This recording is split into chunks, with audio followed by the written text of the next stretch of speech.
வணக்கம். இன்னைக்கு நாம அரிஸ்டாட்டிலோட கவிதையியல் பத்தி கொஞ்சம் ஆழமா பார்க்க போறோம். குறிப்பா எஸ்.எச். புட்சர் மொழிபெயர்ப்புல இருந்து. இது பல வருஷமா கதை சொல்றவங்களுக்கு ஒரு பெரிய இன்ஸ்பிரேஷன் இல்லையா? ஆமா ஆமா கண்டிப்பா. ஒரு கிளாசிக் அது. சரி. அப்போ அரிஸ்டாட்டில் அவர் கலைகளை பத்தி, குறிப்பா இந்த ட்ராஜடி அதாவது துன்பியல் நாடகத்தை பத்தி என்ன சொல்றாரு? பிரதிபலிப்புன்னு ஒரு கான்செப்ட் சொல்றாரு. அதெல்லாம் என்னன்னு கொஞ்சம் பாப்போமா? பார்க்கலாம்.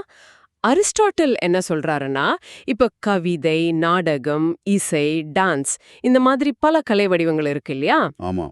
இது எல்லாத்தோட அடிப்படை ஒண்ணுதான். அது பிரதிபலிப்பு. அதாவது எதையாவது பார்த்து அத மாதிரி செய்றது. மிமிசிஸ்னு சொல்லுவாங்க. ஆனா இந்த கலைகள் எப்படி வேறுபடுதுன்னு பார்த்தா 3 விஷயம் சொல்றாரு. ஓ, என்னன்னா அது? ஒன்னு அது யூஸ் பண்ற மீடியம்.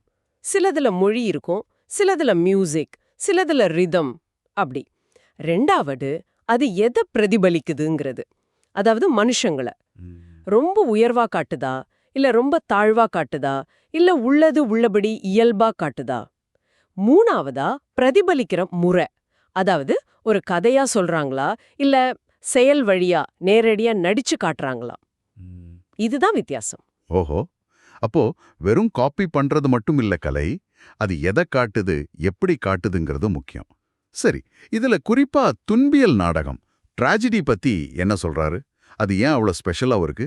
ஆமா, ட்ராஜடிக்கு ஒரு ஒரு கச்சிதமான டெஃபினிஷன் கொடுக்கறாரு. அது ஒரு சீரியா முழுமையான ஒரு குறிப்பிட்ட அளவுள்ள செயலின் பிரதிபலிப்பு அப்படின்னு சொல்றாரு. சீரிய முழுமையான செயல். ஆமா. அப்புறம் இது சாதாரண பேச்சு மொழியில இல்லாம கொஞ்சம் அலங்காரமான அழகுபடுத்தப்பட்ட மொழியில இருக்கணும்னு சொல்றாரு. ரொம்ப முக்கியமா இது கதை மாதிரி சொல்லக்கூடாது. செயல் வடிவத்துல, அதாவது ஆக்ஷன்ல இருக்கணும். ஓ, கதை சொல்றதுக்கும் செயல் காட்டுறதுக்கும் வித்தியாசம் இருக்கு இல்லையா? நிச்சயமா. அது மட்டும் இல்ல, இது பாக்குறவங்க மனசுல இரக்கத்தையும் பயத்தையும், அதாவது பிட்டி அண்ட் ஃபியர்னு சொல்றோமே, அது தூண்டணும். இரக்கம், பயம். ஆமா, அத தூண்டி கடைசியில அந்த உணர்ச்சிகளுக்கு ஒரு ஒரு ரிலீஸ், ஒரு வடிகால் மாதிரி கொடுக்கணும். அதுக்கு பேரு தான் கதார்சிஸ். கதார்சிஸ். ஆஹா, இதுதான் இந்த ஃபேமஸ் வார்த்தையா? அதாவது நம்ம எமோஷன்ஸ்க்கு ஒரு அவுட்லெட் மாதிரி. கரெக்ட், சரியா சொன்னீங்க. அப்போ ஒரு நல்ல ட்ராஜடிக்கு இதெல்லாம் இருக்கணும். வேற என்னென்ன பகுதிகள் முக்கியம்னு சொல்றாரு? அவர் ஒரு 6 பகுதிகள் சொல்றாருங்க.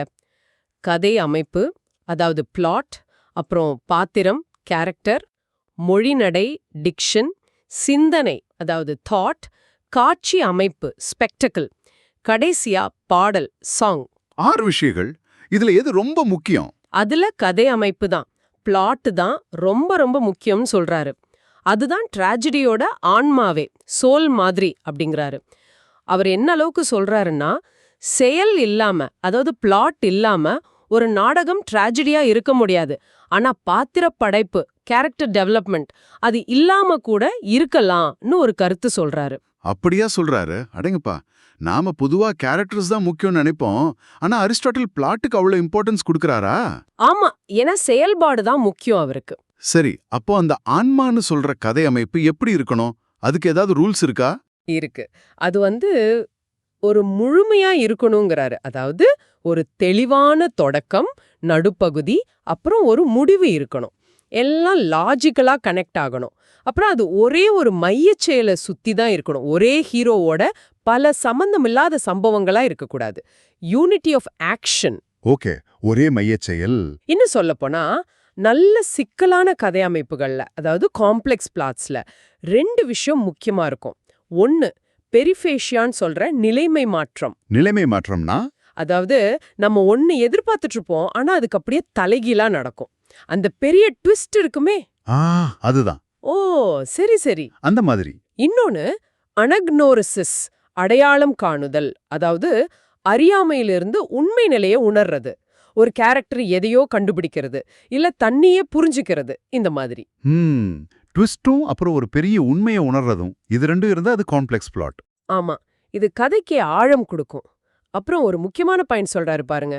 ஒரு நல்ல ட்ராஜடி ரொம்ப நல்லவன் கஷ்டப்படுறதையோ, இல்ல ரொம்ப கெட்டவன் ஜெயிக்கிறதையோ காட்டக்கூடாதுங்கிறாரு.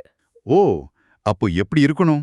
அதுக்கு பதிலா நல்ல உயர்ந்த நிலைமையில இருக்கிற ஒருத்தர் அவர் கெட்ட எண்ணத்தால இல்லாம ஏதோ ஒரு சின்ன மிஸ்டேக், ஒரு அறியாமை இல்ல ஒரு பலவீனம், அதுக்கு ஹமார்ட்டியான்னு பேரு, அந்த ஹமார்ட்டியா காரணமா ஒரு வீழ்ச்சியை சந்திக்கணும். ஹமார்ட்டியா ஒரு பிழை அல்லது பலவீனம். ஆமா, அப்படி நடக்கும்போது தான் நமக்கே அந்த ஹீரோ மேல இரக்கவும் நமக்கும் இப்படி ஆயிடுமோன்னு ஒரு பயமும் வரும். அந்த பிட்டி அண்ட் ஃபியர் அப்போதான் சரியா ஒர்க் அவுட் ஆகும். இது ரொம்ப ரொம்ப இன்ட்ரெஸ்டிங்கான ஒரு ஐடியா. சரி, பாத்திரப்படைப்பு பத்தி என்ன சொல்றாரு? அதுக்கு ரூல்ஸ் இல்லையா? இருக்கு. பாத்திர படைப்பு பத்தி பேசும்போது 4 விஷயம் சொல்றாரு. 1, பாத்திரம் நல்லதா இருக்கணும். 2, அது கதைக்கு பொருத்தமா இருக்கணும். 3, நம்புற மாதிரி இயல்பா இருக்கணும். 4, ஆரம்பத்துல இருந்து கடைசி வரைக்கும் ஒரே மாதிரி கன்சிஸ்டன்டா இருக்கணும். கன்சிஸ்டன்சி, ஆமா, அது முக்கியம் தான். சரி, இப்போ துன்பியல் நாடகத்தை பார்த்தோம். இதே காவிய கவிதைகள், எபிக் போயட்ரியோட ஒப்பிட்டு ஏதாவது சொல்லியிருக்காரா? சொல்லிருக்காருங்க.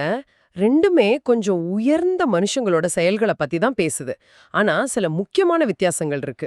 என்ன வித்தியாசம்? காவியம் பொதுவா கதை சொல்ற மாதிரி நரேட்டிவ் ஃபார்ம்ல இருக்கும். ஒரே மீட்டர்ல நீளமா போகும். ஆனா ட்ராஜடி அப்படி இல்ல. அது நேரடியா செயல் வடிவத்துல ஆக்ஷன்ல இருக்கும். அதோட அதுல பாட்டு, காட்சி அமைப்பு மாதிரி எக்ஸ்ட்ரா விஷயங்கள் இருக்கும். அப்புறம் கால அளவு முடிஞ்ச வரைக்கும் ஒரே நாளுக்குள்ள நடக்கிற மாதிரி இருக்கும். ஓ, அப்போ ட்ராஜடி இன்னும் கொஞ்சம் அடக்கமான வடிவமா? ஆமா, அரிஸ்டாட்டில் என்ன நினைக்கிறாருன்னா, ட்ராஜடியில காவியத்தோட எல்லா நல்ல விஷயங்களும் இருக்கு. ஆனா காவியத்துல ட்ராஜடியோட சில எலிமெண்ட்ஸ், இப்ப பாடல், காட்சி அமைப்பு இதெல்லாம் இல்ல. அதனால ரெண்டையும் ஒப்பிடும்போது ஒருவேளை ட்ராஜடி தான் இன்னும் ஒரு முழுமையான செறிவு மிக்க கலை வடிவமா இருக்குமோன்னு ஒரு பாயிண்ட் வைக்கிறாரு. அப்போ சுருக்கமா சொல்லணும்னா, அரிஸ்டாட்டிலுக்கு ஒரு கதையோட, குறிப்பா ஒரு நாடகத்தோட ஸ்ட்ரக்சர், அதோட கட்டமைப்பு ரொம்ப முக்கியம். ஆமா, அந்த கட்டமைப்பு எப்படி நம்ம மனசுல குறிப்பா இரக்கம், பயம் மாதிரி ஆழமான உணர்ச்சிகளை தூண்டி அதுக்கு ஒரு கத்தார்சிஸ்ங்கிற வடிகாலையும் கொடுக்குதுங்கிறதுல அவர் கவனம் செலுத்தியிருக்காரு. சரியா சொன்னீங்க. ஒரு கதை ஏன் நம்மள பிடிக்குது, ஒரு நாடகம் ஏன் நம்மள பாதிக்குதுன்னு நாம இன்னைக்கு யோசிச்சா கூட அரிஸ்டாட்டிலோட இந்த ஐடியாஸ் ஒரு நல்ல அடித்தளத்தை கொடுக்குது. நிச்சயமா. அப்போ கேட்கறவங்களுக்கு ஒரு கேள்வி. நீங்க யோசிச்சு பாருங்க, 2000 வருஷத்துக்கு முன்னாடி அரிஸ்டாட்டில் சொன்ன இந்த கோட்பாடுகள், பிளாட் தான் முக்கியம், கேரக்டர் இப்படி இருக்கணும், கதார்த்தசிஸ் நடக்கணும்னு சொன்னதெல்லாம் இன்னைக்கு நாம பார்க்குற சினிமா, வெப் சீரிஸ், ஏன் வீடியோ கேம்ஸ் வரைக்கும் இதுக்கெல்லாம் பொருந்துமா? அந்த பழைய ஃபார்முலா இன்னைக்கும் ஒர்க் அவுட் ஆகுமா? இல்ல காலம் மாறிடுச்சா? என்ன நினைக்கிறீங்க? யோசிச்சு பாருங்க.